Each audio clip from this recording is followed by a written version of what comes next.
Alright, so I decided to do a video for how to start my 747 since there is well over too many buttons to go over, so I don't want to have to type that in the description, but it's going to be short. I'm just going to show exactly how to start it, nothing more, and then if you're curious about any of the other systems, I'm going to put something down for how the autopilot works, and that's about it. If you have any other questions, then you can just message me and I'll let you know. But alright, so to get in, it's kind of funky just because how it works, but you have to sprint and then jump against this and grab the ladder.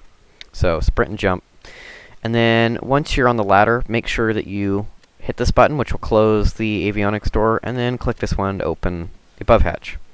And when you're climbing up through this, hold shift and space, because you kind of have to jump out a bit, because ladders, obviously, you can't put it past the hinge. But right behind it, there's a little button here, which closes the avionics bay door. Just close that. And then we're going to head up the stairs here. So you can climb up these. It's kind of difficult sometimes because the way I had to do the spiral staircase. But if you have trouble, you can grab this handle right here on the floor, which is right there. And you can crouch and just hold space and pull yourself up if you need to. So if I go through here, enter the flight deck. Alright, so first thing you need to do is turn on bus tie 1, 2, and 3. Alright, once you have those on, over here on your left, you're going to turn on the battery, which is just going to close the circuit breaker or the relay, and then we're going to turn on APU gen and the generator bus for each engine, which is right here. This is ground power, we don't need that. Alright, next thing we're going to do is we're going to turn on each start valve, and those will stay on the entire time. And then, because if you're going to the Arctic, you're going to need heat. You don't have to turn this on if you don't want to, but I'm going to turn the bleed air for each engine, and then I'm going to turn all the packs. Alright, the next thing we need to do is turn on the isolation valve, which makes it to where when the APU is running, instead of providing bleed air for the pack system, it provides air pressure to start the engine. So just go ahead and click that. I'm going to turn on the engineering panel lights, just so I can see a little better. And then we're going to turn on the hydraulic system B, which is engine 2 and 3, and a hydraulic system A, which is engine 1 and 4. Alright, next we're going to turn on the electric engine control switches, which those are needed. And then we are going to turn on boost pump for engine 1, 2, 3, and 4. Alright, so now onto the fuel system. So this is pretty self-explanatory. You have reserve tanks, main tanks, and secondary tanks, and then your center tank feed here. So for the sake of this, I'm going to try and cross-feed to make sure that the fuel flow is balanced and doesn't get off kilter. And then we're going to feed from number 1 and number 2 main tank. Alright, so now you'll see that the fuel system pressure has gone up because the pumps are creating pressure trying to push it into the engine.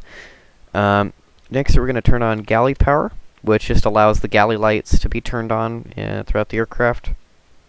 And then we're going to turn on APU gen drive, and then we're going to turn on the generator drives for each generator, or for each engine. Alright, then we're going to turn on the APU and turn on the hydraulic pump for the APU. And you're going to want that on all the time because if an emergency happens and you need to start the APU for hydraulic power, you just have that on ready to go. Along with that, if you do lose hydraulic power because you lost an engine in a system, turn on the electrically driven hydraulic pump for the system that went out. Even if one hydraulic system for one engine goes out, you will lose some control. Not full control, but if you lose more than 2 switches, you're going to want to have the corresponding EDP on. Alright, so the APU is now running. We're going to wait for the exhaust temperature to reach 2.30. And once it reaches 2.30, we're going to start engine 1 and 4.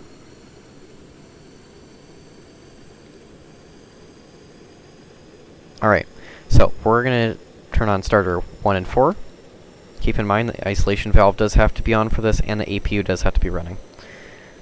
Once the engines reach about 0.50, they will start. The engines have an idle cap, so at 30.00, yeah, that's just an idle. So if you want to actually shut the engines off, you're going to have to either turn off the start valves, turn off the pumps, or yeah.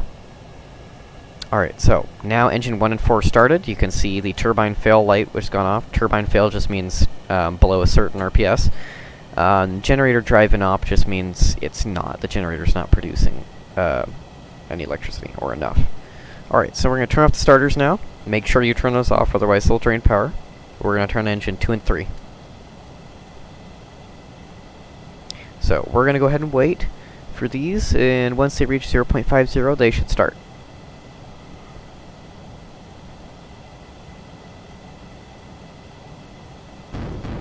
Alright, there we go. Engines have started. I am going to turn off starter for 2 and 3. Alright. At this point, you can turn off the isolation valve, so that way the APU can provide heat to the aircraft if needed. And then you can turn off the APU. Keep in mind, you will have to have this on if you need to restart the engines and the APU. Alright, so now we're good. We are going to keep the battery on because we need to give the engines a minute to warm up. Now, we should be able to hold power just from the engines. So we're gonna... Well, you can turn that off eventually, but I'll just do it now. I'll just turn off the battery. Alright, so I'm going to throttle the engines up to... The idle speed is actually 44.00. And it's just set at 30 because it can technically idle there, but it needs to be a little higher than that. Alright. The next thing we're going to do is we're going to turn on these switches here, which is rudder flight control, aileron flight control, and elevator flight control. This just makes sure that the pilot and co-pilot seat have control over the aircraft. Then, what we're going to do on is we're going to turn on Flight Director 1 and 2. That's crucial for the autopilot. If Flight Director 1 and 2 are not on, none of the autopilot functions will work. Right, so I'm just going to turn on the radars and whatnot, and the lights. This is optional, obviously, but I'm just going to do this because I want them on, so we can see a bit. And I'm going to turn the battery to give us a little extra power. I usually keep battery on until after takeoff. While the engines can keep the aircraft powered, it will be a little less. It will be very low power. Alright, so this is of course optional, turning on the transponder. But obviously you have your altitude here and your GPS, and this is your radio communication system. So those are not necessary. So other than that, as long as you've followed everything else I did, you will be able to take off, use autopilot, and do whatever you wish. So that's pretty much all I'm going to do. If you have any questions, you can just message me or type something in the comments creation, and I'll respond as quickly as I can.